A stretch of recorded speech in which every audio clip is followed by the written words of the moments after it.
ದಿವ್ಯವಾಣಿ Divyavani Divyavani Divyavani. Praise the Lord, hallelujah. ಯೇಸುವೆ ಸ್ತೋತ್ರ, ಯೇಸುವೆ ವಂದನೆ, ಯೇಸುವೆ ಆರಾಧನೆ, ಯೇಸುವೆ ಮಹಿಮೆ. ಪ್ರಿಯರೇ, ಹೇಗಿದ್ದೀರಾ? ಎಲ್ಲರೂ ಚೆನ್ನಾಗಿದ್ದೀರಾ ಅಂತ ಭಾವಿಸ್ತೀನಿ. ಮತ್ತಾಯ 11:28 ಹೇಳುತ್ತೆ, ದುಡಿದು ಭಾರ ಹೊತ್ತು ಬಳಲಿ ಬೆಂಡಾದ ಸರ್ವ ಜನರೇ, ನೀವೆಲ್ಲರೂ ನನ್ನ ಬಳಿಗೆ ಬನ್ನಿರಿ, ನಾನು ನಿಮಗೆ ವಿಶ್ರಾಂತಿ ಕೊಡ್ತೇನೆ. ಯೇಸುವಿನಲ್ಲಿ ವಿಶ್ರಾಂತಿ ನೆಲೆಯನ್ನು ಆವರಿಸಿಕೊಂಡಿರುವ ಬ್ರದರ್ ಟಿ.ಕೆ. ಜಾರ್ಜ್ ಅವ್ರ ಜೊತೆ 77 ದಿನ ICUಯಲ್ಲಿದ್ದು, ಇವತ್ತು ಅವರು ವಿಶ್ರಾಂತಿ ನೆಲೆಯಲ್ಲಿ ಇರುವಾಗ ನಿಮ್ಮ ಮುಂದೆ ಅವರ ಬಗ್ಗೆ ಮಾತನಾಡಲು, ಅವರ ಮಗಳಾಗಿ, ಯೇಸುವಿನ ಮಗಳಾಗಿ, ಯೇಸು ಸ್ಪರ್ಶ ತಂಡದ ಒಂದು ಸಹೋದರಿಯಾಗಿ ನಿಮ್ಮ ಮುಂದೆ ಬಂದಿದ್ದೀನಿ. ನಿಮ್ಮ ಸಹೋದರಿ ಮಂಜುಳಾ ಜಾಯ್ ಪ್ರೋ ಲೈಫರ್. ಪ್ರಿಯರೇ, ಬ್ರದರ್ ಶ್ರೀಲಂಕಾ ಹೋದಾಗ ಅವರು ನಿಮಗೆ ಹೇಳಿದ್ದಾರೆ ಒಂದು ಟಾಕಲ್ಲಿ, ಎಷ್ಟು ಮಂದಿ ಕೇಳಿದ್ದೀರಾ ಅಂತ ನನಗೆ ಗೊತ್ತಿಲ್ಲ. ಶ್ರೀಲಂಕಾದಲ್ಲಿ ಅವರು ಇರುವಾಗ 15 ದಿನಕ್ಕೆ ಅವರು ಶ್ರೀಲಂಕಾ ಹೋಗಿದ್ರು.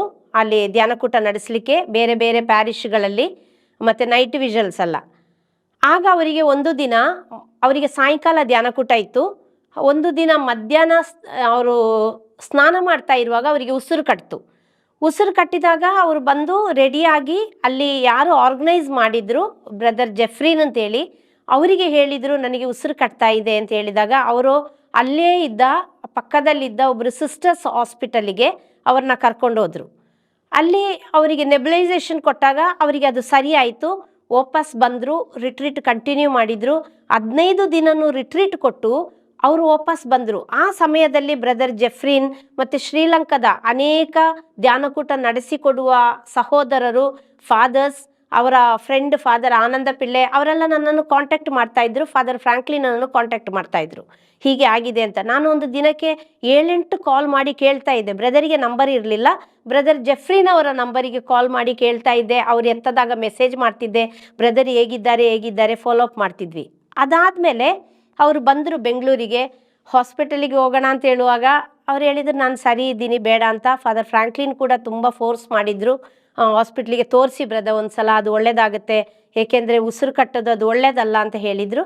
ಇಲ್ಲ ಫಾದರ್, ಈಗ ಚೆನ್ನಾಗಿದ್ದೀನಿ ಅಂತಲೇ ಹಾಗೆ ಹೇಳಿಕೊಂಡು ಮುಂದೆ ಧ್ಯಾನಕೂಟಗಳನ್ನ ನಡೆಸ್ಕೊಂಡು ಹೋಗೋಕ್ಕೆ ಶುರು ಮಾಡಿದ್ವಿ. ಕೆಲವೊಮ್ಮೆ ಅವರಿಗೆ ಉಸಿರು ಕಟ್ಟುವಾಗ ನಮ್ಮ ಮನೆಯಲ್ಲಿ, ನಾನೊಂದು ಅಸ್ತಮ ಪೇಷಂಟ್ ಸುಮಾರು ವರ್ಷಗಳಿಂದ, ಈಗ ನನಗೆ ಅದು ಕಡಿಮೆ ಆಗ್ತಾ ಬರ್ತಾ ಇದೆ ದೇವರ ಕರುಣೆಯಿಂದ. ನಮ್ಮ ಮನೆಯಲ್ಲಿ ನೆಬ್ಲೈಸೇಷನ್ ಮಿಷಿನ್ ಇದೆ. ಹಾಗಾಗಿ ಮನೆಯಲ್ಲಿ ಇರುವಾಗ ಅವರಿಗೇನು ಉಸಿರು ಕಟ್ಟಿದರೆ ಅದೊಂದು ನೆಬ್ಲೈಸೇಷನ್ ತಗೊಳ್ಳೋದು, ನನಗೆ ಸರಿಯಾಯಿತು, ಕಫ ಬಂದಿದೆ ಅಷ್ಟೇ ಅಂತ ಹೇಳೋದು. ನಮಗೆ ಖಂಡಿತವಾಗಿಯೂ ಅವರ ಇನ್ನರ್ ಆರ್ಗನ್ಸ್ ಎಲ್ಲ ಇಷ್ಟು ತೊಂದರೆಗೆ ಒಳಪಟ್ಟಿದೆ ಅಂತ ಖಂಡಿತವಾಗಿಯೂ ಯಾರು ಇಮ್ಯಾಜ್ ಕೂಡ ಮಾಡಿರಲಿಲ್ಲ. ಏಕೆಂದರೆ ನಿಮಗೆಲ್ಲ ಗೊತ್ತು, ಬ್ರದರ್ ಟಿ.ಕೆ. ಜಾರ್ಜ್ ಯಾವಾಗಲೂ ಒಂದು ಹುರುಪಿನ ಹುಮ್ಮಸ ತುಂಬಿದ ವ್ಯಕ್ತಿ, ಯಾವಾಗಲೂ ಆ್ಯಕ್ಟಿವ್ ಆಗಿರೋದು. ಅವರಂದರೆ ಸಂಭ್ರಮ.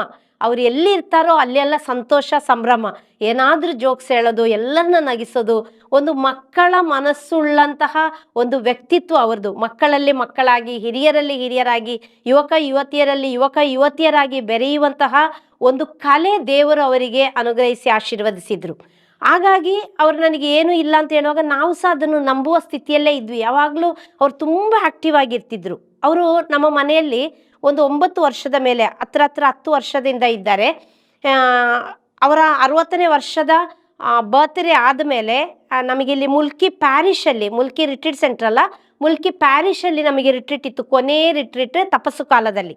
ಆಗ ನನ್ನನ್ನು ಬಸ್ ಹತ್ತಿಸ್ಲಿಕ್ಕೆ ಬಂದಿದ್ದು ಫಾದರ್ ಫ್ರಾಂಕ್ಲಿನ್ ಮತ್ತು ಒಬ್ಬರು ಸಹೋದರ ಅರುಣ್ ಅಂತಿದ್ರು. ಅವರು ಸೇರಿ ನನ್ನನ್ನು ಬಸ್ ಹತ್ಸೋಕ್ಕೆ ಬಂದಾಗ, ಬಸ್ ಬರಲಿಕ್ಕೆ ಇನ್ನೊಂದು 10ರಿಂದ 15 ನಿಮಿಷ ಇತ್ತು.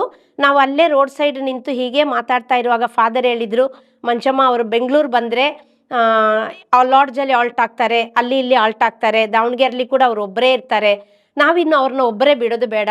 ನಮ್ಮ ತಂಡದ ಹಿರಿಯರು ಅವರು ನಮ್ಮನ್ನೆಲ್ಲ ಮುನ್ನಡೆಸಿದ್ರು.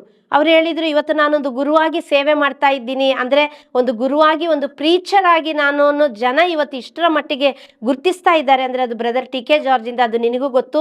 ಇವತ್ತು ನೀನು ಒಂದು 4 ಜನ ಗುರ್ತಿಸ್ತಾ ಇದ್ದಾರೆ ಅಂದರೆ ಅದು ಯೇಸುವಿನ ಕರುಣೆಯಿಂದ, ಬ್ರದರ್ ಟಿ.ಕೆ. ಜಾರ್ಜಿಂದ ಮಗಳೇ. ಇನ್ನು ಮುಂದೆ ಅವ್ರು ನಿನ್ನನ್ನು ಎಲ್ಲ ಸ್ಟೇಜಲ್ಲೂ ಮಗಳೇ ಮಗಳೇ ಅಂತ ಹೇಳ್ತಾರೆ.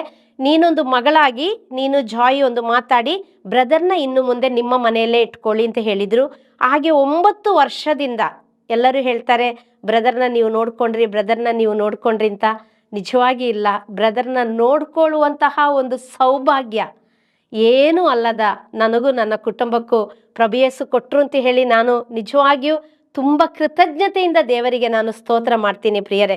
ಆವತ್ತಿನಿಂದ 9 ವರ್ಷದ ಮೇಲೆ ಅವರು ನಮ್ಮ ಮನೆಯಲ್ಲೇ ಇದ್ದಾರೆ. ಅವರು ಹೇಗೆ ಅವರ ಟೈಮ್ ಟೇಬಲ್ ಅಂದರೆ ಮನೆಯಲ್ಲಿ ಇರುವಾಗ ಅವರು ಬೆಳಿಗ್ಗೆ ಎದ್ದು ಅವರ ರೂಮಲ್ಲೇ ಪ್ರೇಯರ್ ಮಾಡಿ ಎಲ್ಲ ಫ್ರೆಶ್ ಅಪ್ ಆಗಿಯೇ ಅವರು ಹೊರಗಡೆ ಬರೋದು. 8-8:30 ಒಳಗಡೆ ಬಂದು ಟಿಫನ್ ಮಾಡಿ ಅವ್ರು ಬರದಿದ್ದರೆ ಒಂದು 8-8:30 ತನಕ ಬರದಿದ್ರೆ ನಾನು ಹೋಗಿ ಬಾಗಿಲು ತಡ್ತಾ ಇದ್ದೆ, ಅಣ್ಣ ಬನ್ನಿ ಟಿಫನ್ ಮಾಡಿ ಅಂತ. ಹಾಗೆ ನಮ್ಮ ಕುಟುಂಬದಲ್ಲಿ ಕೂಡ ಎಲ್ಲರೂ, ನಮ್ಮ ಅಮ್ಮ ಇರ್ಬೋದು, ತಮ್ಮನ ವೈಫ್, ಮಕ್ಕಳು, ನನ್ನ ಹಸ್ಬೆಂಡ್ ಎಲ್ಲರೂ ಅವ್ರನ್ನ ತುಂಬ ಪ್ರೀತಿಯಿಂದ ಗೌರವಪೂರ್ವಕವಾಗಿ ನನಕ್ಕಿಂತ 100 ಮಡಿಯಷ್ಟು ಹೆಚ್ಚಾಗಿ ಅವರೆಲ್ಲ ನೋಡ್ಕೊಳ್ತಾ ಇದ್ರು. ಹಾಗೆ ಅವರು ಶ್ರೀಲಂಕಾದಿಂದ ಬಂದ ಮೇಲೆ ಕೂಡ ನನಗೇನಿಲ್ಲ ಅಂತ ಹೇಳ್ಕೊಂಡು ಅವರ ದೇವರ ಕಾರ್ಯಗಳಲ್ಲೇ ಅವರು ಮಗ್ನರಾಗ್ತಾ ಇದ್ರು. ತುಂಬ ರೆಕಾರ್ಡ್ಸ್ ಮಾಡೋದು, ತುಂಬ ಎಡಿಟ್ ಮಾಡೋದು. ನಾನು ಒಂದು ಹೇಳ್ತೀನಿ ಪ್ರಿಯರೇ, ಯೇಸುವಿನ ಸೇವಕನಾಗಿ, ಯೇಸುವಿನ ಮಗನಾಗಿ ಬ್ರದರ್ ಟಿ.ಕೆ. ಜಾರ್ಜ್ಗೆ ಯೇಸು ಬಿಟ್ಟರೆ ಈ ಪ್ರಪಂಚದಲ್ಲಿ ಬೇರೆ ಏನೂ ಗೊತ್ತಿಲ್ಲ. ಈಗ ನಾನಾದರೂ ಕೂಡ ಕುಟುಂಬದ ಬಗ್ಗೆ ನಾನು ನೆನೆಸ್ಕೊಳ್ತೀನಿ. ಮಕ್ಕಳ ಫೀಸ್ ಕಟ್ಟಬೇಕು, ಅಡುಗೆ ಮಾಡಬೇಕು, ಮಕ್ಕಳನ್ನ ನೋಡಬೇಕು, ಮಕ್ಕಳಿಗೆ ಕಾಲ್ ಮಾಡಬೇಕು, ಹಸ್ಬೆಂಡಿಗೆ ಕಾಲ್ ಮಾಡಬೇಕು, ಹಾಗೆಲ್ಲ ಇರ್ತದೆ. ಆದರೆ ಬ್ರದರ್ ಟಿ.ಕೆ. ಜಾರ್ಜ್ 24/7 ಯೇಸು ಯೇಸು ಯೇಸು ಯೇಸು ಯೇಸು ಯೇಸುವಿನ ಕಾರ್ಯ ಬಿಟ್ಟರೆ ಬೇರೆ ಅವರಿಗೆ ಏನೂ ಗೊತ್ತಿಲ್ಲ. ಅವರಿಗೆ ಒಂದು ಏಜ್ ಫ್ಯಾಕ್ಟಿಂದಲೋ ಅಥವಾ ಅವರ ಶರೀರದ ಇದರಿಂದಲೋ ಏನೋ ಗೊತ್ತಿಲ್ಲ, ಕೆಲವೊಮ್ಮೆ ರಾತ್ರಿ ಅವರಿಗೆ ನಿದ್ದೆ ಬರೋದಾಗಲೂ ಅವರು ಜೋರಾಗಿ ಹಾಡುಗಳನ್ನ ಎಡಿಟ್ ಮಾಡ್ತಾಯಿದ್ರು. ನಾನು ಬೆಳಿಗ್ಗೆ ಹೇಳ್ತಿದ್ದೆ, ಅಣ್ಣ ನಮಗೇನೋ ಯೇಸು ನಮ್ಮ ಜೀವ, ನಾವು ಹಾಡು ಕೇಳೋದು ನಿದ್ರೆ ಮಾಡೋದೇ ಇರೋದು ಓಕೆ, ನಿಮ್ಮ ಹಾಡಿನಿಂದ ನಮಗೂ ಎಚ್ಚರ ಆಯಿತು, ಅದಿಟ್ಸ್ ಓಕೆ, ನೋ ಪ್ರಾಬ್ಲಮ್. ಆದರೆ ಸುತ್ತಮುತ್ತ ಇರುವವರು ಏನು ತಿಳ್ಕೊಳ್ತಾರೆ? ನಮ್ಮದು ಮೇಲೆ ಇದೆ ಮನೆ, ಸುತ್ತಮುತ್ತ ಇರುವವರಿಗೆ ನಿದ್ದೆ ಬರಬೇಕಲ್ಲ, ಏಕೆ ಇವರು ರಾತ್ರಿಡೀ ಹಾಡು ಹಾಕ್ಕೊಂಡು ಕೂತಿದ್ದಾರೆ ಅಂತ ಹೇಳ್ಬೇಕಲ್ಲ ಅಂತ ಹೇಳುವಾಗ, ಅವ್ರು ಕೇಳ್ತಾರಲ್ಲ ಹೇಳುವಾಗ ಅವ್ರು ಹೇಳ್ತಾ ಇದ್ರು, ಯೇಸುವಿನ ಬಗ್ಗೆ ತಾನೇ ನಾನು ಹಾಡಾಕಿದ್ದೀನಿ, ಅವರೆಲ್ಲ ಕೇಳಲಿ, ನಿದ್ರೆಯಲ್ಲಿ ಸಹ ಸುವಾರ್ತೆ ಹೋಗಲಿ, ಎಲ್ಲರಿಗೂ ಯಾವುದಾದರೂ ಮುಖಾಂತರ ಸುವಾರ್ತೆ ತಲುಪಲಿ ಅಂತ ಹೇಳ್ತಾ ಇದ್ರು.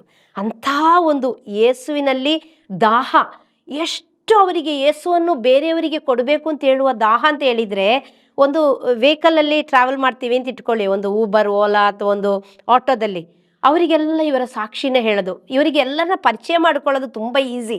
ಓಕೆ, ಹಾಯ್, ನಿಮ್ಮ ಹೆಸರೇನು, ಹೇಗಿದ್ದೀರಾ, ಎಷ್ಟು ವರ್ಷದಿಂದ ಈ ಫೀಲ್ಡಲ್ಲಿದ್ದೀರಾ, ಹೇಗೆ ಆಗ್ತಾ ಇದೆ ಬಿಸ್ನೆಸ್, ಅದೆಲ್ಲ ಕೇಳಿ ಆದಮೇಲೆ ಅವರ ಕಷ್ಟ ಸುಖಗಳೆಲ್ಲ ಹೇಳಿ ಆದಮೇಲೆ ಇವರು ಮಾತಾಡುವ ರೀತಿಯಲ್ಲೇ ನನ್ನನ್ನು ನೀವು ನೋಡಿದ್ದೀರಾ, ಆಗ ಅವರು ಒಂದ್ಸಲ ತಿರುಗಿ ನೋಡ್ತಾರೆ ಅಥವಾ ಪಕ್ಕದಲ್ಲಿ ನೋಡ್ತಾರೆ.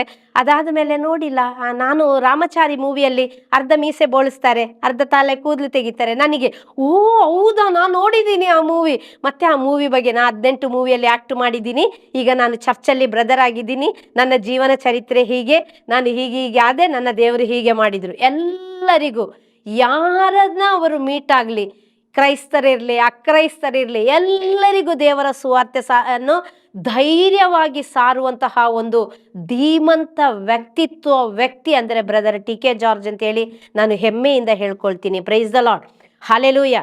ಒಂದ್ಸಲ ನಮ್ಮೊಬ್ಬರು ಸ್ನೇಹಿತರಿದ್ದಾರೆ ಪೀಣ್ಯದಲ್ಲಿ, ಬ್ರದರ್ ಜೇಮ್ಸ್ ಅಂತೇಳಿ, ಅವರ ಕುಟುಂಬಕ್ಕೆ ನಾನು ಬ್ರದರ್ ಹೋಗ್ತಾ ಇದ್ವಿ. ನಾವು ಓಲಾ ಬುಕ್ ಮಾಡಿಕೊಂಡು ಹೋಗ್ತಾ ಇದ್ವಿ. ನಾವೀಗೆ ಹೋಗ್ತಾ ಇರುವಾಗ ಅದರಲ್ಲಿ ದೇವರಾಜ್ ಅಂತ ಹೇಳುವ ಒಂದು ಸಹೋದರ ಆ ಕಾರಲ್ಲಿದ್ದರು ಡ್ರೈವರ್ ಆಗಿ. ಅವರ ಹತ್ರ ಇದೇ ರೀತಿ ಬ್ರದರ್ ಅವರ ಜೀವನ ಸಾಕ್ಷಿಯೆಲ್ಲ ಹೇಳಿದಾಗ, ಇವರ ಮಡದಿಯ ಇದೆಲ್ಲ ಹೇಳಿದಾಗ ಇವರಿಗೆ, ದೇವರಾಜ್ ಅವರಿಗೆ ತುಂಬ ನೋವಾಯಿತು. ಅವರು ಗಳೋ ಅಂತ ಅಳಕ್ಕೆ ಶುರು ಮಾಡಿದ್ರು. ಒಂದು ಕಡೆ ಕಾರ್ನ ನಿಲ್ಲಿಸಿ ಬ್ರದರ್ ಕೇಳಿದರು, ಮಗ ಏನಾಯಿತು, ಏನು ಹುಷಾರಿಲ್ವಾ, ನೀರಿಗಿರ್ಬೇಕಾ? ಬ್ರದರಿಗೆ ಟೆನ್ಷನ್ ಆಯಿತು. ಇಲ್ಲ ಬ್ರದರ್, ನೆನ್ನೆ ನನ್ನ ಹೆಂಡ್ತಿ ನನ್ನನ್ನು ಬಿಟ್ಟು ಓಡೋಗ್ಬಿಟ್ಲು ಬ್ರದರ್ ಇನ್ನೊಬ್ಬರ ಜೊತೆ. ಹೆಂಗೆ ಅಂದರೆ ಇವರ ಕತೆಗಳನ್ನ ಕೇಳಿ ಇವರು ಅವ್ರನ್ನ ಹಿಡ್ಕೊಂಡು ಹಿಂಗೆ ಅಳ್ತಾ ಇದ್ದಾರೆ. ಆ ದೇವರಾಜ್ ಅಂತ ಹೇಳುವ ಸಹೋದರ ಅವರ ಕೈ ಹಿಡ್ಕೊಂಡು ಗಟ್ಟಿಯಾಗಿ ಅಳ್ತಾ ಇದ್ದಾರೆ. ಬ್ರದರ್ ಹೇಳಿದರು, ಕ್ಷಮಿಸದಿದ್ರೆ ಏನಿದೆ, ಏನು ಹೊತ್ಕೊಂಡ್ಬಂದಿದ್ದೀವಿ, ಏನು ಹೊತ್ಕೊಂಡು ಹೋಗ್ತಾ ಇದ್ದೀವಿ, ಏನಿಲ್ಲ, 4 ದಿನದ ಜೀವನ ಅಷ್ಟೇ, ಏನಿಲ್ಲ ಈ ಪ್ರಪಂಚದಲ್ಲಿ, ನೀನು ಕ್ಷಮಿಸಿ ನೋಡು. ಆವತ್ತಿನಿಂದ ದೇವರಾಜ್ನ ಬ್ರದರ್ ಟಚ್ಚಲ್ಲಿ ಇಟ್ಕೊಂಡ್ರು. ಬ್ರದರ್ ಕಾಲ್ ಮಾಡದಿದ್ರು, ದೇವರಾಜು ಒಂದಿನಕ್ಕೆ 4-5 ಸಲ ಕಾಲ್ ಮಾಡೋಕ್ಕೆ ಶುರು ಮಾಡಿದ್ರು. ಹಾಗೇ ಬಂದ ದೇವರಾಜು ಬರ್ತಾ ಬರ್ತಾ ಬರ್ತಾ ಡಿವೈನಿಗೆ ಹೋದ್ರು, ಅಲ್ಲಿ ಯೇಸುವನ್ನು ಅನುಭವಿಸಿದ್ರು, ಮತ್ತೆ ಅವರ ಜೀವನನೇ ಬದಲಾಯಿತು. ಅವರೊಂದು ಒಳ್ಳೆ ಕ್ರೈಸ್ತ ಹುಡುಗಿನ ಮದುವೆ ಆದರು.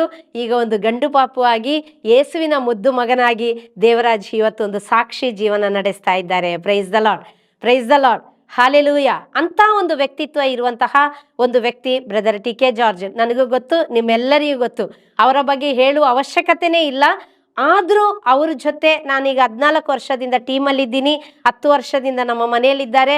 ನಾನು ಪಕ್ಕದಲ್ಲಿ ಕಂಡು ಅನುಭವಿಸಿದ ಒಂದು ವ್ಯಕ್ತಿ ಬ್ರದರ್ ಟಿ ಕೆ ಜಾರ್ಜ್.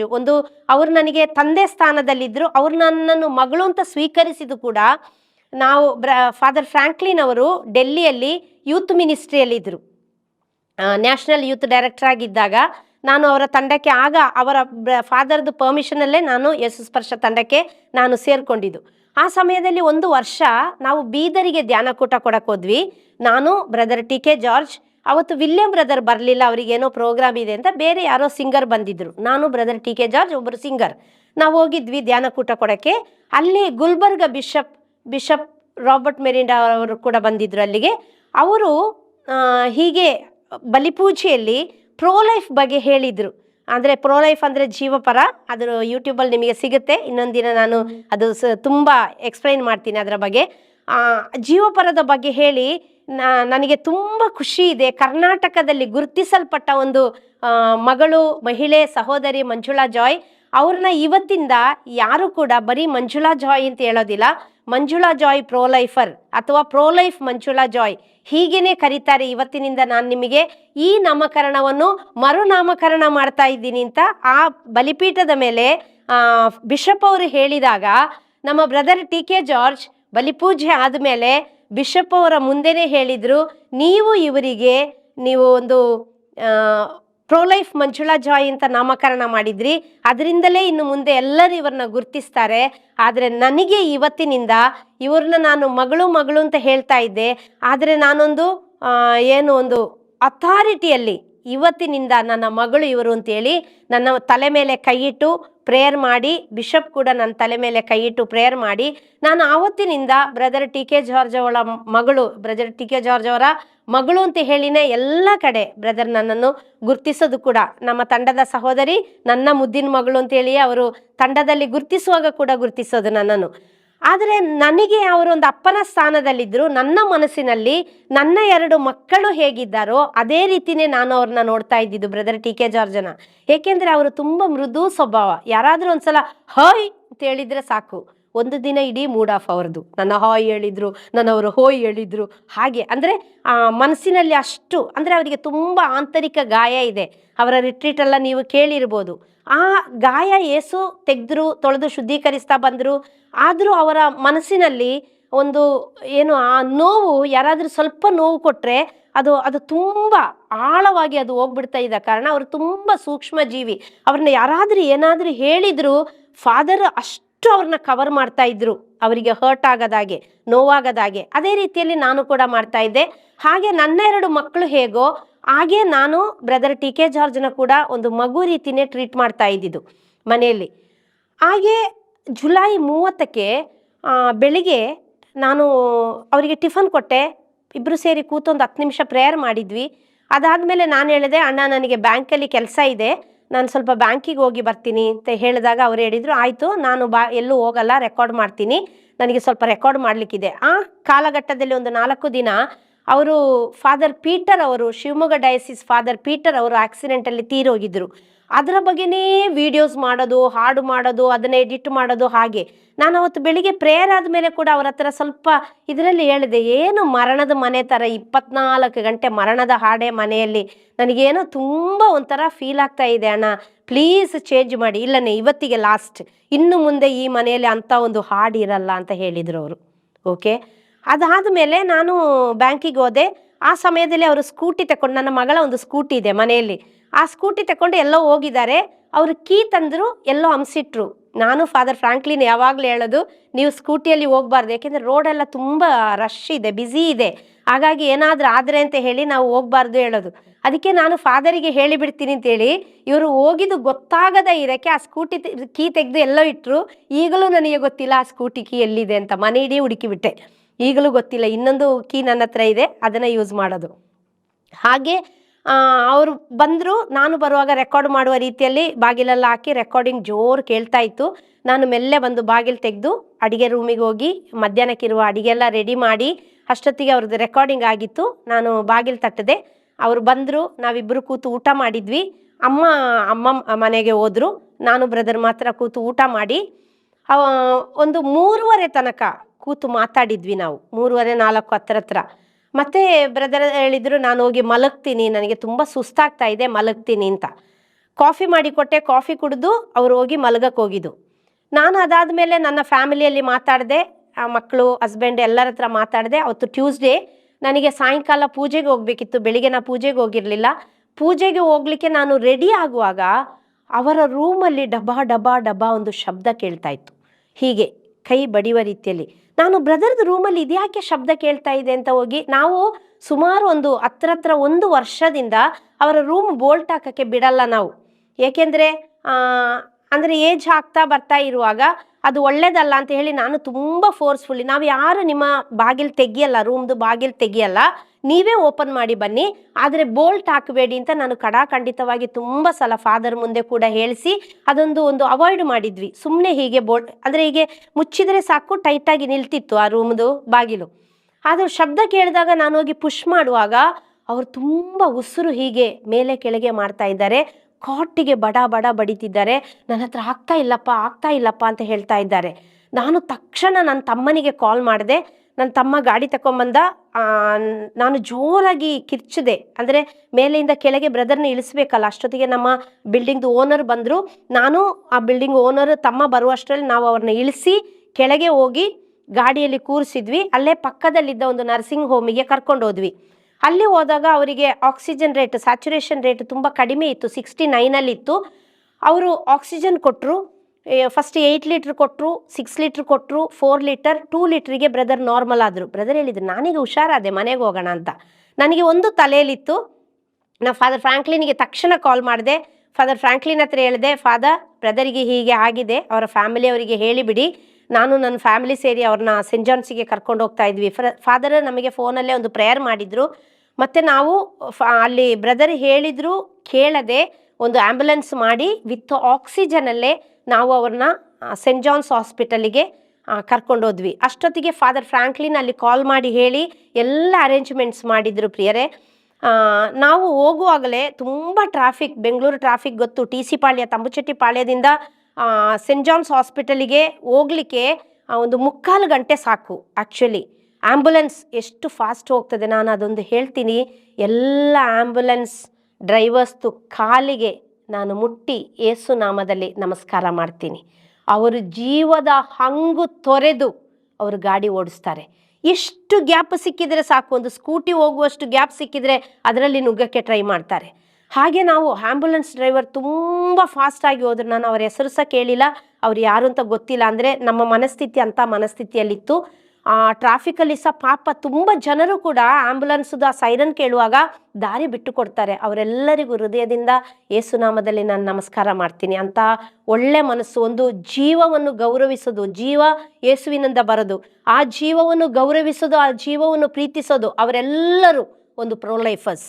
ಜೀವಪರ ಕೆಲಸ ಅದು ಕೂಡ. ಒಂದು ಆ್ಯಂಬುಲೆನ್ಸ್ ಬರುವಾಗ ಒಂದು ದಾರಿ ಮಾಡಿಕೊಡೋದು ಕೂಡ ಒಂದು ಜೀವಪರ ಕೆಲಸ ಮಾಡುವಂತಹ ಪ್ರೊಲೈಫರ್ಸ್.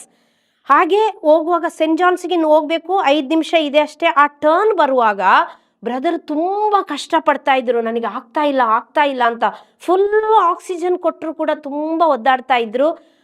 ಆ ಟೈಮಲ್ಲಿ ತುಂಬ ಟ್ರಾಫಿಕ್ ಇತ್ತು. ನನ್ನ ತಮ್ಮ ಇಳಿದು ಟ್ರಾಫಿಕ್ನ ಹೀಗೆ ಸರಿ ಮಾಡುವಾಗ ಆ್ಯಂಬುಲೆನ್ಸ್ ಡ್ರೈವರ್ ಆ ತಮ್ಮನ ಅಲ್ಲೇ ಬಿಟ್ಟು, ನಾನು ನನ್ನ ತಮ್ಮನ ಹೆಂಡತಿ ರಮ್ಯಾ ಅಂತ ನಾವು ಹೋಗಿಬಿಟ್ವಿ ಸೆಂಟ್ ಜಾನ್ಸಿಗೆ. ಅಲ್ಲಿ ಹೋಗುವಾಗ ಅವರೆಲ್ಲ ರೆಡಿ ಇಟ್ಟಿದ್ರು, ಸ್ಟ್ರಕ್ಚರ್, ಎಲ್ಲ ಡಾಕ್ಟರ್ಸ್, ಎಲ್ಲ ನರ್ಸಸ್ ನಮಗಾಗಿ ಕಾಯ್ತಾ ಇದ್ರು ಪ್ರಿಯರೇ. ಅಷ್ಟೊತ್ತಿಗೆ ಅಲ್ಲಿದ್ದು director father Yesunathan, father Yesudas, father Santosh ಅವರೆಲ್ಲ ಬಂದರು. ಎಲ್ಲರೂ ತುಂಬ ಚಂದ ಅವರ ಮಗಳಾಗಿ ಅವರನ್ನ ಫಸ್ಟ್ ಅಡ್ಮಿಟ್ ಮಾಡಿ ಅವರ ಮಗಳು ಅಂತೇಳಿ ಸೈನ್ ಮಾಡಲಿಕ್ಕೆ ದೇವರು ನನಗೊಂದು ಅವಕಾಶ ಮಾಡಿಕೊಟ್ರು. ಅದರಲ್ಲಿ ವೆಂಟಿಲೇಟ್ರಲ್ಲಿ ಹಾಕ್ತೀವಿ, ಅವರ ಲಂಗ್ಸಲ್ಲಿ ನೀರು ತುಂಬಿದೆ, ಅವರ ಹಾರ್ಟ್ ಬ್ಲಾಕ್ ಇದೆ, ಅವರ ಲಂಗ್ಸ್ ಹೀಗೆ ಆಗಿದೆ, ಅವರ ಕಿಡ್ನಿ ಹೀಗೆ ಇದೆ, ಎಲ್ಲ ಸಹ ಡಾಕ್ಟರ್ಸ್ ಎಕ್ಸ್ಪ್ಲೈನ್ ಮಾಡೋಕ್ಕೆ ಶುರು ಮಾಡಿದ್ರು. ಅದೆಲ್ಲ ನಾನು ಫಾದರ್ ಫ್ರಾಂಕ್ಲಿನ್ಗೆ ಅಪ್ಡೇಟ್ ಮಾಡಿದೆ. ಅಷ್ಟೊತ್ತಿಗೆ ಅವರ ಸಹೋದರ ಬ್ರದರ್ ಡೇವಿಸ್ ಕೂಡ ನನಗೆ ಕಾಲಲ್ಲಿ ಇದು ಮಾಡ್ತಾಯಿದ್ರು, ನಾವು ಹೊರಟು ಬರ್ತಾ ಇದ್ದೀವಿ ಅಂತ ಹೇಳಿದರು. ಅವರೆಲ್ಲರೂ ಬೆಳಗಿನ ಜಾವ ಆಗುವಷ್ಟರಲ್ಲಿ ಎಲ್ಲರೂ ಬಂದು ತಲುಪಿದ್ರು. ಅವರ ಬ್ರದರ್ನ MICUಗೆ, ಮೆಡಿಕಲ್ ಕ್ರಿಟಿಕಲ್ ICUಗೆ ಕಳಿಸಿದ್ರು. ನಾವು ಅಲ್ಲೇ ಇದ್ವಿ. ಅವರಿಗೆ ಒಂದು VIP ಟ್ರೀಟ್ಮೆಂಟ್, ರೂಮ್ ನಂಬರ್, ಒಂದು ಕ್ಯಾಬಿನ್ ಥರ, ರೂಮ್ ನಂಬರ್ 73, ಅಲ್ಲಿ ಆ ಕಡೆ ಹಾಗೆ ಕ್ಯಾಬಿನ್ ಕೊಡೋದು. ಒಂದೋ VIPs, ಬಿಷಪ್ಸ್, ಫಾದರ್ಸ್ ಬಂದರೆ, ಸಿಸ್ಟರ್ಸ್ ಬಂದರೆ, ಇಲ್ಲ ಯಾವುದಾದ್ರೂ ಐಸೋಲೇಟೆಡ್ ಪೇಷಂಟ್ಸ್ ಹಾಗೆ. ಬ್ರದರಿಗೆ ಒಳ್ಳೆ VIP ರೂಮ್ ಹಾಗೆ ಕೊಟ್ಟರು. ತುಂಬ ಚೆಂದ ನೋಡ್ಕೊಳ್ತಾ ಇದ್ರು. ಎವ್ರಿ ಡೇ ಒಂದು 10-15 ದಿನ ಅನಿಸುತ್ತೆ. ಅದಾದಮೇಲೆ ಬಾಯಲ್ಲಿದ್ದ ವೆಂಟಿಲೇಟರ್ ತೆಗೆದ್ರು. ಟ್ರಿಕಾಸ್ಟಮಿ ಮಾಡುವಾಗ ಡಾಕ್ಟರ್ಸ್ ಹೇಳಿದರು ಬ್ಲೀಡಿಂಗ್ ಇರ್ಬೋದು, ಹೀಗಾಗ್ತದೆ ಹಾಗಾಗ್ತದೆ ಅಂತೆಲ್ಲ ಹೇಳಿದರು. ಆದರೆ ನಿಮ್ಮೆಲ್ಲರ ಪ್ರಾರ್ಥನೆಯಿಂದ ಯೇಸು ಅವರ ಮೇಲೆ ಕರುಣೆ ತೋರಿ ಜೀವವನ್ನು ಕಾಪಾಡಿದರು. ಅದೇ ರೀತಿ ಒಂದು ಸ್ಟೆಂಟ್ ಕೂಡ ಹಾಕೋಕ್ಕಾಗಲ್ಲ ಅಂತ ಹೇಳಿದರು. ದೇವರು 3 ಸ್ಟೆಂಟ್ ಹಾಕ್ಸಿದ್ರು, ದೇವರು ಜೀವ ಕೊಟ್ಟರು. ಆ ಸಮಯದಲ್ಲಿ ಅವರ ಸಹೋದರನ ಮಗ UK ಬಂದರು, ಅವರ ಸಹೋದರಿಯ ಮಗಳು UK ಅವಳು ನರ್ಸ್, ಅವರು ಕೂಡ ಬಂದರು. ನನ್ನೆರಡು ಮಕ್ಕಳು ಬಂದರು ಆಸ್ಟ್ರೇಲಿಯಾದಿಂದ. ಹಾಗೆ ಒಂದು 10-15 ದಿನ ಅಲ್ಲಿ ತುಂಬ ನೆಂಟರು ಬಂಟರು ಎಲ್ಲರೂ ಫಾದರ್ ಕೂಡ ಬಂದು ಹೋಗೋದು. ಫಾದರ್ ನಿಮ್ಮ ಮುಂದೆ ಎಲ್ಲ ಅಪ್ಡೇಟ್ ಮಾಡ್ತಾ ಇದ್ರು, ಏನೇನು ಆಗ್ತಾ ಇದೆ ಅಂತ. ಫಾದರ್ ಕೂಡ ತುಂಬ ಸಲ ಬರ್ತಾ ಇದ್ರು. ಫಾದರ್ ತುಂಬ ಟೆನ್ಷನಲ್ಲಿದ್ದರು. ನನಗೆ ಧೈರ್ಯ ಹೇಳ್ತಿದ್ರು, ನಾನು ತುಂಬ ಅಳ್ತಾ ಇದ್ದೆ. ಆಗ ಫಾದರ್ ಹೇಳ್ತಾ ಇದ್ರು, ಅಳಬೇಡ, ಯಾಕೆ ಅಳ್ತೀಯ, ಪ್ರೇಯರ್ ಮಾಡು, ನೀನು ಪ್ರೇಯರ್ ಮಾಡು, ದೇವರು ಬ್ರದರ್ನ ಕಾಪಾಡ್ತಾರೆ, ದೇವ್ರ ಚಿತ್ತ ಏನಿದೆಯೋ ಅದು ನಡೀತದೆ, ನೀನು ಅಳಬೇಡ ಅಂತ ತುಂಬ ಹೇಳ್ತಾ ಇದ್ರು. ಒಂದು ಮಗಳ ಥರ ಆ ಸಮಯದಲ್ಲಿ ನನಗೆ ಒಂದು ಆಧ್ಯಾತ್ಮಿಕ ಗುರುವಾಗಿ ನನ್ನನ್ನು ಅವರು ಧೈರ್ಯ ತುಂಬಿ ದೇವರ ವಾಕ್ಯದಲ್ಲಿ ನಡೆಸ್ತಾ ಇದ್ರು ಅಂತ ನಾನು ಹೇಳಕ್ಕೆ ಇಷ್ಟಪಡ್ತೀನಿ ಪ್ರಿಯರೇ. ಹೇಗೆ ಇತ್ತು ಶೆಡ್ಯೂಲ್ ಅಂತ ಹೇಳಿದರೆ, ಒಂದು 10-15 ದಿನದೊಳಗೆ ಎಲ್ಲರೂ ಅವರವರ ಕೆಲಸ ಕಾರ್ಯಕ್ಕೆ ಹೋಗೋಕ್ಕೆ ಶುರು ಮಾಡಿದರು. ಮತ್ತೆ ಉಳ್ಕೊಂಡಿದ್ದು ನಾನು ಮತ್ತು ಬ್ರದರ್ದು ಸಹೋದರರು ಮಾತ್ರ. ಅವರು ಶಿಫ್ಟ್ ಮಾಡ್ತಾಯಿದ್ರು ನೈಟ್ ಹೊತ್ತು. ಬ್ರದರ್ ಡೇವಿಸ್ ಅವರು ಮನೆಗೆ ಹೋಗುವಾಗ ಬ್ರದರ್ ಜೋಸ್ ಅಂತ ಅವರ ಕೊನೆ ತಮ್ಮ ಅವರು ಬರ್ತಿದ್ರು. ಅವರ ಇನ್ನೊಂದು ತಮ್ಮನ ಮಗ ಜಸ್ಟಿನ್ ಅಂತೇಳಿ ಅವನೊಂದು 4 ದಿನ ಬಂದು ನಿಂತರು. ಮತ್ತು ನಮ್ಮ ಪ್ರೋಲೈಫ್ಸ್ ಹುಡುಗರು ಕೂಡ, ಅದು ನಾನು ಹೇಳಬೇಕು, ಆದರ್ಶ್, ವೇಳಂಗಣ್ಣಿ ಅವರೆಲ್ಲ ಮಧ್ಯೆ ಹೀಗೆ ಬಂದು ಬ್ರದರಿಗೆ ಸಹಾಯ ಮಾಡ್ತಾಯಿದ್ರು. ಹಗಲು ಹೊತ್ತು ಯಾವಾಗಲೂ ನಾನು ಇರ್ತಾ ಇದ್ದೆ. ಏಕೆಂದರೆ ನನಗೆ ಎಲ್ಲರೂ ಹೇಳ್ತಾ ಇದ್ರು, ಎಷ್ಟು ದಿನ ಇರ್ತೀಯ, ಒಂದಿನ ಹೋಗಿ ರೆಸ್ಟ್ ಮಾಡು. ನನಗೆ ಹೋಗೋಕ್ಕೆ ಮನಸ್ಸು ಬರ್ತಾ ಇರಲಿಲ್ಲ. ಏಕೆಂದರೆ ಪ್ರತಿದಿನ ಅಲ್ಲಿ ಕೌನ್ಸ್ಲಿಂಗ್ ಮಾಡುವಾಗ ಡಾಕ್ಟರ್ಸ್ ಹೇಳ್ತಾ ಇದ್ರು, ಅವರು ಉಳಿಯಲ್ಲ. ಏಕೆಂದರೆ ಅವರ ಹಾರ್ಟ್ ಕಂಡೀಷನ್ ನಿಮಗೆ ಗೊತ್ತು, ಅವರ ಕಿಡ್ನಿ ಕಂಡೀಷನ್ ನಿಮಗೆ ಗೊತ್ತು, ಅವರ ಲಂಗ್ಸ್ ಕಂಡೀಷನ್ ನಿಮಗೆ ಗೊತ್ತು, ಅವರು ಉಳಿಯಲ್ಲ. ಆದರೆ ಅವರ ಬ್ರೈನ್ ಮಾತ್ರ ತುಂಬ ಶಾರ್ಪ್ ಇತ್ತು. ಯಾವಾಗ ಟ್ರಿಕಾಸ್ಟಮಿ ಮಾಡಿದ್ರೋ ಆವಾಗ ಎಲ್ಲ ಕಾನ್ಷಿಯಸ್ ಇರುವಾಗಲೆಲ್ಲ ಅವರು ಮಾತಾಡ್ತಾ ಇದ್ರು ಲಿಪ್ ಮೂಮೆಂಟಲ್ಲಿ. ಕೊನೆಗೆ ನಮಗೆ ಅರ್ಥ ಆಗ್ತಿತ್ತು. ಅರ್ಥ ಆಗದಾಗ ಅವರಿಗೆ ಕಾನ್ಷಿಯಸ್ ಇರುವಾಗ ಬರೆದು ತೋರಿಸ್ತಾ ಇದ್ರು. ನಿಮಗೆಲ್ಲ ಗೊತ್ತು, ಬ್ರದರ್ TK ಜಾರ್ಜ್ದು ಅಕ್ಷರಗಳು ತುಂಬ ದುಂಡಗಿರುವ, ತುಂಬ ಚಂದ ಅವರ ಲೆಟರ್ಸ್ ಅಕ್ಷರಗಳು. ಆದರೆ ಅಲ್ಲಿ ಬರೆಯುವಾಗ ಅವರಿಗೆ ಶಕ್ತಿ ಇರಲಿಲ್ಲ. ಏಕೆಂದರೆ ಅವರ ನ್ಯೂಟ್ರಿಷನ್ ಫುಡ್ ಮಾತ್ರ ಅವರು ಕೊಡ್ತಾ ಇದ್ರು, ರೈಸ್ ಟ್ಯೂಬಿಂದ, ಇಲ್ಲೊಂದು ಟ್ಯೂಬ್ ಹಾಕಿ ಅದರಿಂದ ಕೊಡ್ತಾ ಇದ್ರು. ಹಾಗಾಗಿ ಅವರಿಗೆ ಶಕ್ತಿ ಇರಲಿಲ್ಲ. ಇಷ್ಟೆಲ್ಲ ಶರೀರದಲ್ಲಿ ರೋಗಗಳನ್ನ ಇಟ್ಕೊಂಡು ಆದರೂ ಅವರು ಬರೆದು ತೋರಿಸುವಾಗ ಪ್ರಿಯರೇ ನಮಗೆ ಸುಮಾರೆಲ್ಲ ಅರ್ಥ ಆಗ್ತಾ ಇತ್ತು. ಒಂದು ಸಲ ನಾನು ಹೇಳ್ತೀನಿ, ಅವ್ರನ್ನ ಫಿಸಿಯೋಥೆರಪಿಸ್ಟ್ ಬಂದು ಅವರ ಬ್ಲಡ್ ಸರ್ಕ್ಯುಲೇಷನ್ ಆಗ್ಲಿಕ್ಕಾಗಿ ಚೇರಲ್ಲಿ ಎತ್ತಿ ಕೂರಿಸಿದ್ರು. ತುಂಬ ಸಲ ಹಾಗೆ ಕೂರಿಸಿದ್ದಾರೆ. ಕೂರಿಸುವಾಗ ತುಂಬ ನರ್ಸಸ್ ಅಲ್ಲ, ಇವರ ನರ್ಸಸ್ಗೆ ಕೂಡ ಅಲ್ಲಿರುವ ಎಲ್ಲರೂ ಬ್ರದರ್ ಹತ್ರ ಬರೋದು ಅಂದರೆ ತುಂಬ ಪ್ರೀತಿಯಿಂದ ಬರ್ತಾ ಇದ್ರು. ಯಾಕೆಂದರೆ ಕಾನ್ಷಿಯಸ್ ಇರುವಾಗೆಲ್ಲ ಬ್ರದರ್ ಅವ್ರ ಹತ್ರ ತಮಾಷೆ ಮಾಡೋದು, ಏನಾದರೂ ಹೇಳೋದು. ಹಾಗೆ ಒಬ್ಬರು ಸಿಸ್ಟರ್ ಹೆಸರು ಏಂಜಲ್ ಅಂತ, ಅವರು ಕೇಳಿದರು. ಮೊದಲ ದಿನ ಕೂಡ ಅವರೇ ಡ್ಯೂಟಿಯಲ್ಲಿ ಇದ್ದಿದ್ದು ನಮ್ಮ ಜೊತೆ. ನೆಕ್ಸ್ಟ್ ಡೇ ಬಂದಾಗ ಅವರು ಕೇಳಿದರು, ಬ್ರದರ್ ನನ್ನ ಹೆಸರು ನೆನಪಿದೆಯಾ? ಆಗ ಬ್ರದರ್ ಹೇಳಿದರು, ನಿನ್ನ ಹೆಸರು ಮುನಿಯಮ್ಮ ಅಂತ.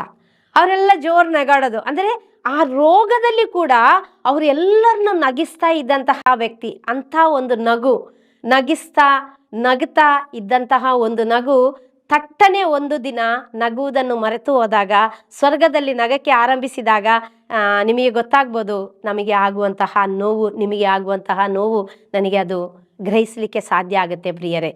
ಹಾಗೆ ದಿನ ಹೋಗ್ತಾ ಇತ್ತು. ಆ ದಿನ ಆ ಚೇರಲ್ಲಿ ಕೂರಿಸಿದ್ದು ಅಂತ ಹೇಳಿದೆಲ್ಲ, ಅವತ್ತು ಆಗ ಇನ್ನೊಬ್ಬರು ಸಿಸ್ಟರ್ ಕೇಳಿದ್ರು, ಇವರು ನಿಮಗೆ ಏನಾಗಬೇಕು?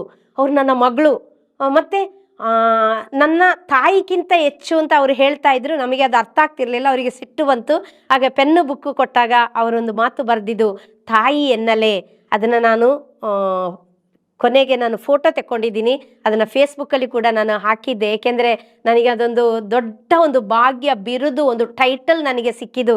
Brother TK. ಜಾರ್ಜ್ ಅಂತಹ ಒಂದು ದೊಡ್ಡ ವ್ಯಕ್ತಿ, ಒಂದು ಸುವಾರ್ತಕ, ಯೇಸುವಿನ ಮಗ, ಇಡೀ ಕರ್ನಾಟಕದಲ್ಲಿ ಫಸ್ಟ್ ಸುವಾರ್ತೆಯ ಬೀಜವನ್ನು ಬಿತ್ತಿ ಇವತ್ತು ಯಾರೆಲ್ಲ ಕರ್ನಾಟಕದಲ್ಲಿ ಸುವಾರ್ತೆ ಸಾರ್ತಾ ಇದ್ದಾರೋ ಆ ಎಲ್ಲ ಸಹೋದರ ಸಹೋದರಿಯರಿರ್ಬೋದು, ಎಷ್ಟೋ ಮಂದಿ ಬ್ರದರ್ ಟಿ.ಕೆ. ಜಾರ್ಜ್ ಥರ ನಾನು ಕೂಡ ಸುವಾರ್ತೆ ಸಾರಬೇಕು ಅಂತ ಆಸೆ ಪಟ್ಟವರು ಎಷ್ಟೋ ಮಂದಿ ಇದ್ದಾರೆ. ಅಂತಹ ಒಂದು ವ್ಯಕ್ತಿ ನನ್ನನ್ನು ತಾಯಿ ಎನ್ನಲೆ ಅಂತ ಬರೆದು ತೋರಿಸಿದಾಗ ಅದು ನನಗೆ ಈಗ ಆಗುವ ಆನಂದ ಉಂಟಲ್ಲ, ಅದು ನನಗೆ ಎಕ್ಸ್ಪ್ಲೇನ್ ಮಾಡೋಕ್ಕಾಗಲ್ಲ ಪ್ರಿಯರೇ. ಹಾಗೆ ಡೈಲಿ ಅವರು ಒಂದು ದಿನ, ಇವತ್ತೊಂದು 4 ದಿನ ಚೆನ್ನಾಗಿರ್ತಾರೆ. ಅಂದರೆ PRVCಯಲ್ಲಿ ಇರ್ತಾರೆ. PRVC ಅಂದರೆ ಫುಲ್ಲಿ ವೆಂಟಿಲೇಟರ್. ಅವರು ಉಸಿರಾಡೋದು ಬೇಡ, ಮಿಷಿನೇ ಫುಲ್ ಉಸಿರಾಡುತ್ತೆ. ನೀವು ನರ್ಸಸ್ ಅಥವಾ ಮೆಡಿಕಲ್ ರಿಲೇಟೆಡ್ ಯಾರಾದರೂ ಇದ್ದರೆ ನಿಮಗೆ ಗೊತ್ತಿರುತ್ತೆ. ಮತ್ತು ಸ್ವಲ್ಪ ಬೆಟರ್ ಆದರು ಅಂತ ಹೇಳುವಾಗ CPAPಗೆ ಹಾಕ್ತಾರೆ. CPAP ಮೋಡ್ ಅಂದರೆ ಒಂದು 80% ಮಿಷನ್ ಮಾಡುತ್ತೆ, ಅಲ್ಲ 80% ಬ್ರದರ್ ತಗೊಳ್ಬೇಕು ಶ್ವಾಸ, 20% ಅಷ್ಟೇ ಮಿಷನ್ ಮಾಡುತ್ತೆ. CPAPಗೆ ಹಾಕಿ ಒಂದು ವಾರ ಇರ್ತಾರೆ. ಇನ್ನೇನು ಬೈಪಾಪ್ ಅಂತೇಳಿ ಒಂದು ಸಣ್ಣ ಮಿಷಿನಲ್ಲಿ ಅವರು ಉಸಿರಾಡೋದು. ಅಂದರೆ ಮಿಷಿನ್ ಸ್ವಲ್ಪನೇ ಮಾಡುತ್ತೆ, ಬ್ರದರೇ ಎಲ್ಲ ಉಸಿರಾಡಬೇಕು.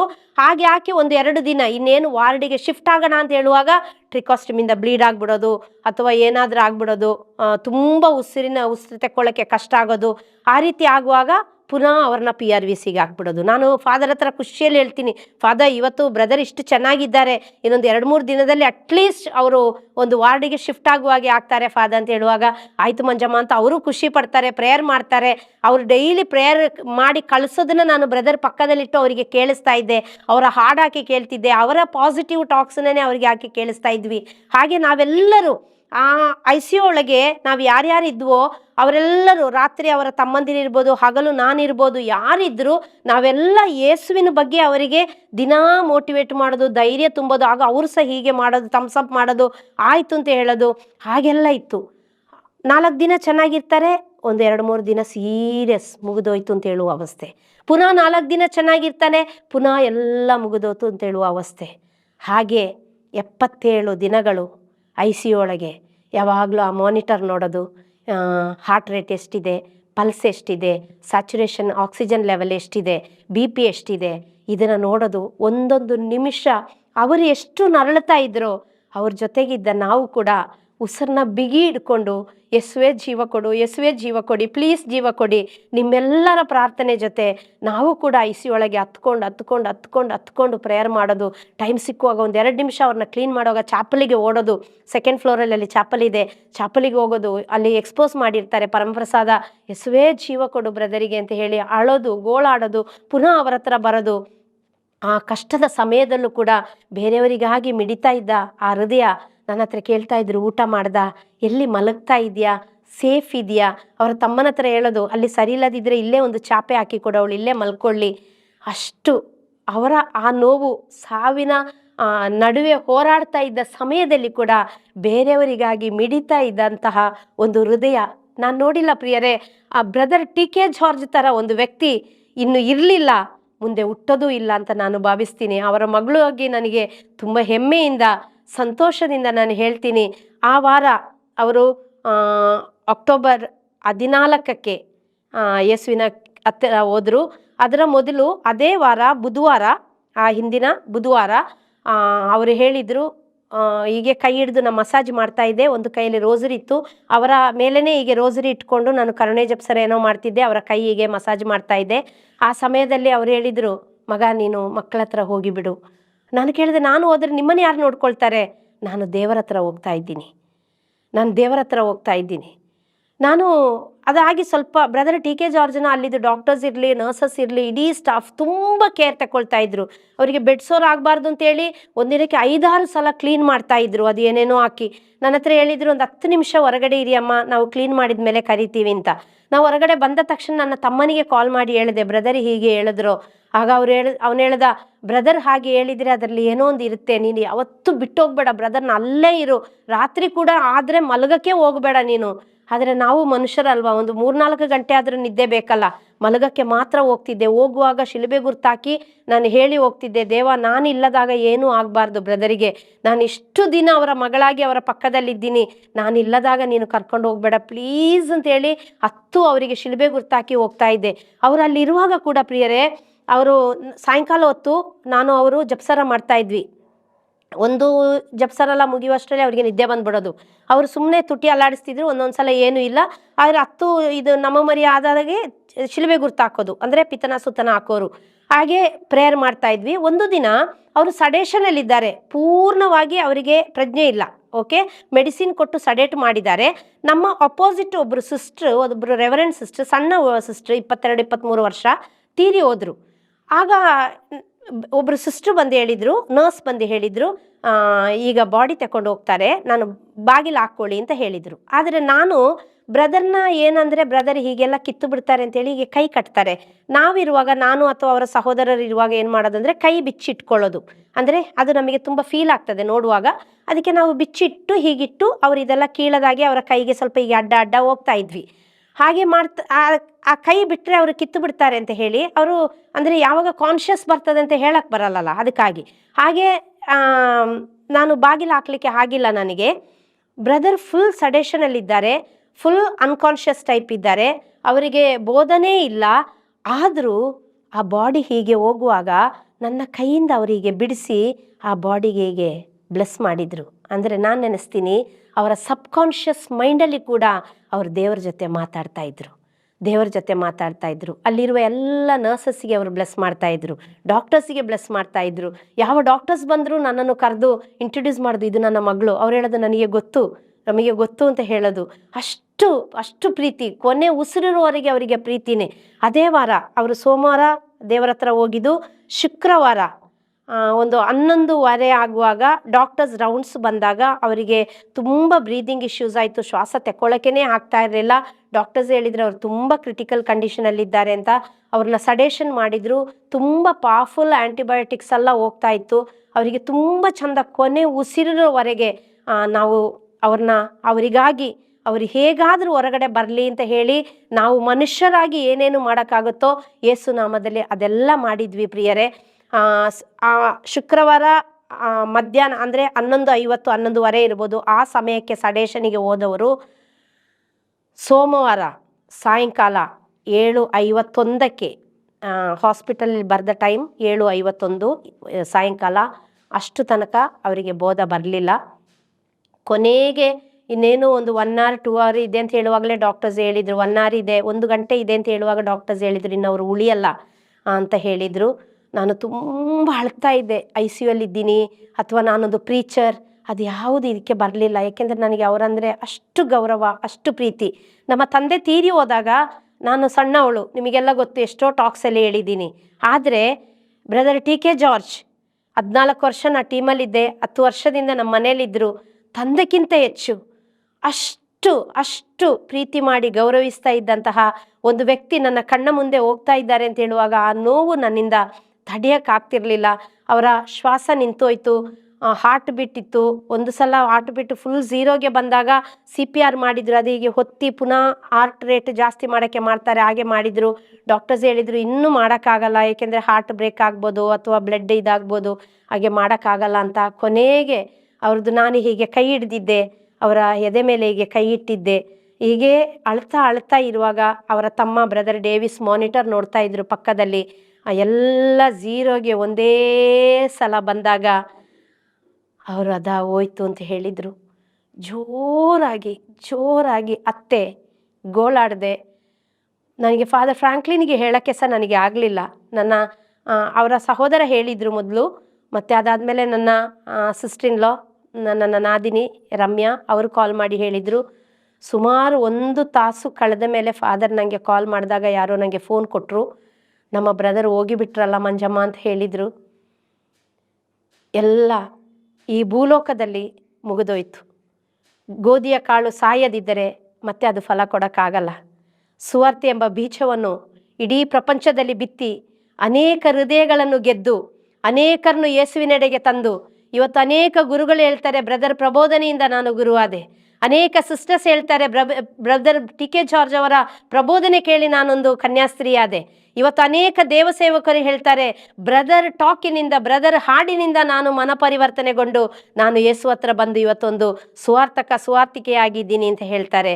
ಫಾದರ್ ಫ್ರಾಂಕ್ಲಿನ್ ಹೇಳ್ತಾರೆ, ಬ್ರದರ್ ಟಿ.ಕೆ. ಜಾರ್ಜ್ನಿಂದ ಇವತ್ತು ನಾನು ಗುರುವಾಗಿದ್ರು ಕೂಡ ಇವತ್ತು ನಾನು ಸುವಾರ್ತೆ ಸಾರ್ತಾ ಇದ್ದೀನಿ ಅಂದರೆ ಅದು ಬ್ರದರ್ ಟಿ.ಕೆ. ಜಾರ್ಜುವಿನ ಮುಖಾಂತರ ಅಂತ. ಮಂಜುಳಾ ಜಾಯ್ ಆದ ನಾನು ಏನೂ ಅಲ್ಲದೆ ಸೆಂಟ್ ಮೈಕಲ್ಸಲ್ಲಿ ಒಂದು ಟೀಚರ್ ಆಗಿದ್ದ ನನ್ನನ್ನು ದೇವರು ಕರ್ಕೊಂಡು ಬಂದು ಬೆಂಗಳೂರಿಗೆ ಬ್ರದರ್ ಟಿ.ಕೆ. ಜಾರ್ಜ್ ಯೇಸು ಸ್ಪರ್ಶ ತಂಡದ ಮುಖಾಂತರ ಇಡೀ ಪ್ರಪಂಚಕ್ಕೆ ಗುರುತಿಸಲ್ಪಡುವ ಹಾಗೆ ಮಾಡಿ ನನ್ನನ್ನು ಕೈ ಹಿಡಿದು ನಡೆಸಿ ನನ್ನ ಒಂದು ತಂದೆಯಾಗಿ, ನನ್ನೊಂದು ಗುರುವಾಗಿ, ನನ್ನೊಂದು ಮಗನಾಗಿ, ನನ್ನ ಒಂದು ಸಹೋದರನಾಗಿ ಇವತ್ತು ಬ್ರದರ್ ಇಹಲೋಕ ಬಿಟ್ಟು ಹೋಗಿರ್ಬೋದು, ಆದರೆ ಪರಲೋಕದಲ್ಲಿ ನಮಗಾಗಿ ಪ್ರಾರ್ಥಿಸ್ತಾ ಇದ್ದಾರೆ.